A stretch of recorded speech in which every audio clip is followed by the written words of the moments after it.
कथा, तिचा पगार, हक्क कुणाचा? अश्विनी आज खूप थकलेली दिसत होती.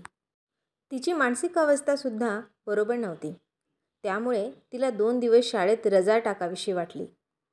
तसा अर्ज लिहून शेजारच्या त्या शाळेत जॉब करणाऱ्या मैत्रिणीकडे आपल्या मुलीला अर्ज घेऊन पाठवले.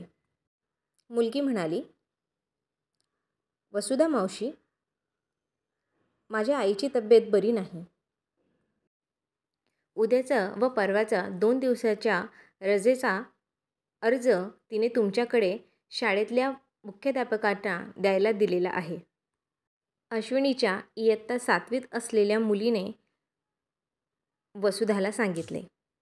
त्यावर ती म्हणाली, काय झालं अश्विनीला? थांब, मी येते तुझ्याकडे माझे काम आटपून.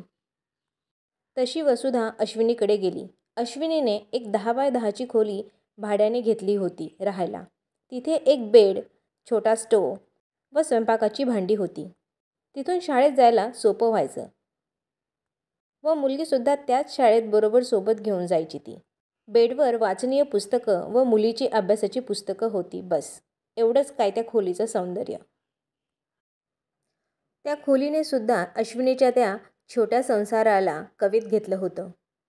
ती खोलीसुद्धा तिचा संसार पाहायची. अश्विनी, का ग अशी उदास आहेस आज? शाळेत तर चांगली बोलत होती सर्वांशी. ए रिया, तो बल्ब लाव आधी.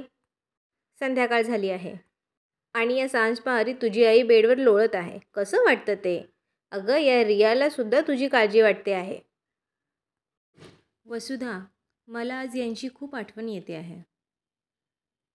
मगाशी शाळेत त्या मंजुषा मॅडमनी एक वाक्य म्हटलं की माझा पगार मला पूर्ण सासरी द्यावा लागतो. मला त्यातून माझ्या खर्चाला काही उरत नाही. ते ऐकून मला माझाच तिरस्कार वाटायला लागला. का कुणास ठाऊक. माझ्या मिस्टरांविषयी मला एक प्रकारची ओढ, सहानुभूती, प्रेम या सर्व भावनांचा कल्लोळ माझ्या मनात होत आहे. मला मी माझीच अपराधी वाटत आहे. त्यामुळे मी खूप अस्वस्थ आहे. कशातच मन लागत नाही. अगं, कशाला एवढा विचार करतेस? तुझा नवरा मनाने खूप चांगला आहे. असे नवरे दुर्मिळ नसतात बरं. पण आपण त्यांच्या ह्या अशा सोशिक स्वभावाचा फायदा घेतो. तसे नव्हे ग. मी माझा जास्तीत जास्त पगार माहेरी देते. माझ्याजवळ खर्चायला सुद्धा मोजकेच ठेवते. मला माझ्या बहिणीचे शिक्षण, भावाचे लग्न, वडील नसल्यामुळे माझ्यावर ही जबाबदारी आलेली आहे. मला तर माझ्या माहेरच्यांची जास्त काळजी वाटते. माझा नवरा माझ्या पगारातील 1 रुपयासुद्धा मागत नाही. मी काय खर्च केला, माहेरी किती दिले, कशाचाही त्यांना मोह म्हणून नाही. बरं, सासरची आर्थिक परिस्थिती अत्यंत बेताची आहे. त्यांचा पगारसुद्धा माझ्यापेक्षा खूप कमी आहे. त्यांच्या बहिणीचा संसारसुद्धा माझा नवरा सांभाळतो. 2 बहिणींचे नवरे नसल्यामुळे नणंदा, आई-वडिलांच्या औषधांचा खर्च त्यांना करावा लागतो. दीरसुद्धा काही कमवत नाही. अशी परिस्थिती असतानासुद्धा ते त्यांच्या तुटपुंज्या पगारात हे सर्व करतात. बहिणींना, भावांना, आई-वडिलांना सांभाळतात. मी तर इथे एकटीच असते मुलीला घेऊन. तुला माहीत आहे, ते दर आठवड्याला येतात. आमच्या दोघांचेही जॉब वेगवेगळ्या ठिकाणी असल्यामुळे आम्हाला असे सर्व जुळवून घ्यावं लागतं. वसुधा हे सर्व ऐकत असताना तिच्या मनात हाच प्रश्न निर्माण झाला की लग्न झाल्यावर तिचा पगार नेमका कुणाचा? सासरचा, माहेरचा की स्वतःचा? हेच प्रश्न तिने अश्विनीच्या मनात निर्माण केले आणि ती घरी परतली. अश्विनीच्या विचारांनी वेग घेतला. ताशी 100च्या वेगाने तिचे विचारचक्र सुरू झाले. तिची मुलगी रिया अभ्यासात गुंतलेली पाहून ती तशीच बेडवर पडून राहिली. एवढ्या छोट्याशा खोलीत कामे तरी काय असणार? वेळ मिळाला की वाचत बसायचं किंवा रियाचा अभ्यास घ्यायचा. तिने वसुधाजवळ दिलेला अर्ज मागे घेतला. दुसऱ्या दिवशीही ती याच विचारात होती. To be or not to बीच्या चक्रव्यूहात ती गुरफटून गेली. तिचा पगार नेमका सासरचा की माहेरचा हा प्रश्न तिने दीर्घ सुट्टीत सर्व शिक्षकांसमोर ठेवण्याचा विचार केला.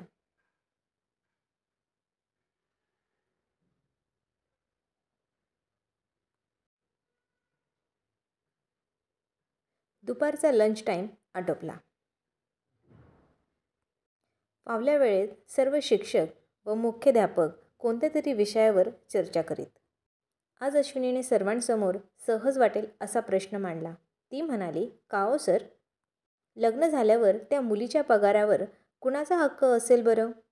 सांगू शकता का आपण सर्व? अर्थात तिच्या सासरच्यांचा गं. कारण त्यासाठी तर नवऱ्याने नोकरी करणारी मुलगी पाहिली असते ना. नाही का हो पाचगणे सर? हो तर, माझी बायको जरी गृहिणी असली तरी माझ्या भावाने संसाराला हातभार लावण्यासाठी नोकरी करणाऱ्या मुलीशी लग्न केले. हो, आणि मग माहेरी तिच्या शिक्षणासाठी. आई वडिलांनी खस्ता खाल्ल्या. आपली आर्थिक परिस्थिती सुस्थितीत नसतानासुद्धा मुलीला स्वतःच्या पायावर उभे केले. त्यांची ऋण फेडायची राहिले बाजूला. सर्व पगार सासरी द्यायचा. हा कोणता न्याय? तसे एक सर म्हणाले, अहो, मी तर माझ्या बायकोचा पूर्ण पगार स्वतःच बँकेतून काढतो. तिला फक्त चेकवर सही करण्याची मुभा असते. ती पण काहीच कुरकुर करत नाही. तिच्या ऑफिसची कामं ती करते, पण आर्थिक व्यवहार मात्र मीच बघतो. ती कुटुंब सांभाळते, आल्या गेल्याचे बघते, घराची पूर्ण जबाबदारी तीच सांभाळते. मी तिला लागेल तसे पैसे पुरवतो. तिचीसुद्धा काहीच कुरकुर नाही. तिचा पगार किती, पगारात महिन्याला किती रक्कम जमा झाली, किती वाढली, आयकर किती भरावा, हे काही तिला कळत नाही. तेव्हा दुसऱ्या मॅडम म्हणाल्या, अहो सर, कळत नाही की तुम्ही कळू दिले नाही. अश्विनी विचारात पडली. कशा नोकरी करत असतील या स्त्रिया, ज्यांना स्वतःचं काहीच अस्तित्व नाही? स्वतः दररोज ऑफिसमध्ये किंवा शाळेमध्ये एवढी कामे करतात आणि आपण स्वतः किती कमवतो हे सुद्धा त्यांना माहीत नसावे? खरोखर काय म्हणावे या मानसिकतेला? तिला एका मॅडमांनी म्हटल्याप्रमाणे माहेरी आईवडिलांनी घेतलेले कष्ट आठवले.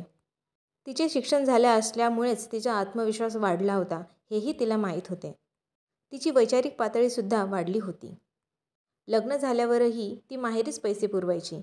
तिला हे माहीत झाले की इतर नवऱ्यांसारखा आपला नवरा आहे. आपण महिन्याच्या प्रत्येक पगाराचे काय करतो हेही आपल्याला तो विचारत नाही. असा सर्व शिक्षकांचा वादविवाद सुरू असताना वर्गात जाण्याची घंटा वाजली व त्या चर्चेला तिथेच पूर्णविराम मिळाला. आज वर्गात तिचे मन रमेना. विद्यार्थ्यांना तिने विद्यार्थी आंतरक्रिया करायला विषय दिला व स्वतः पुन्हा विचारात गढून गेली. आपण आपल्या पगारातील जास्तीत जास्त पैसे माहेरी पुरवतो. ही आपली जबाबदारी आहे. त्यामुळे माहेरी असलेले आपले भाऊ, आई यांना आपल्या पैशाची सवय लागलेली आहे. त्यांना स्वतः काही करावे लागते याचे सुद्धा भान नाही. असे किती दिवस ते आपल्यावर अवलंबून राहतील? आपल्या आईला व भावाला याची जाणीव करून देण्याची आवश्यकता आहे.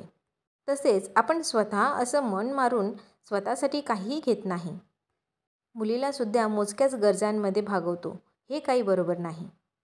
अडल्या नडलेल्याला मदत करणे हा भाग वेगळा, पण आपल्यावरच पूर्णपणे त्यांनी अवलंबून असणे हेही बरोबर नाही. तसेच आपण आपल्या नवऱ्याला सुद्धा यातील काही रक्कम देणे गरजेचे आहे. कारण इतर नवरे त्या नोकरी करणाऱ्या बायकांची संपूर्ण रक्कम स्वतः वापरतात व त्यांना नवऱ्यावर विसंबून राहावे लागते, हे बरोबर नाही. आपण जीव तोडून नोकरी करणाऱ्या, संसारात हातभार लावणाऱ्या या सर्व स्त्रियांचा आपल्या पगारावर स्वतःचा हक्क असावा.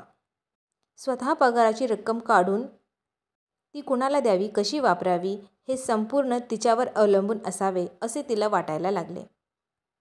आता तिला खूप प्रसन्न वाटायला लागले की आपण स्वतःच्या पगाराची रक्कम स्वतःच वापरावी. आवश्यकता असेल तेव्हा माहेरी द्यावी व सासरीसुद्धा. पण हो, शेवटी पैशाचा उधळमाज करणे बरोबर नाही, हेही लक्षात घ्यावे. कारण पैशाची गंगाजली नेहमी भरलेली नसते.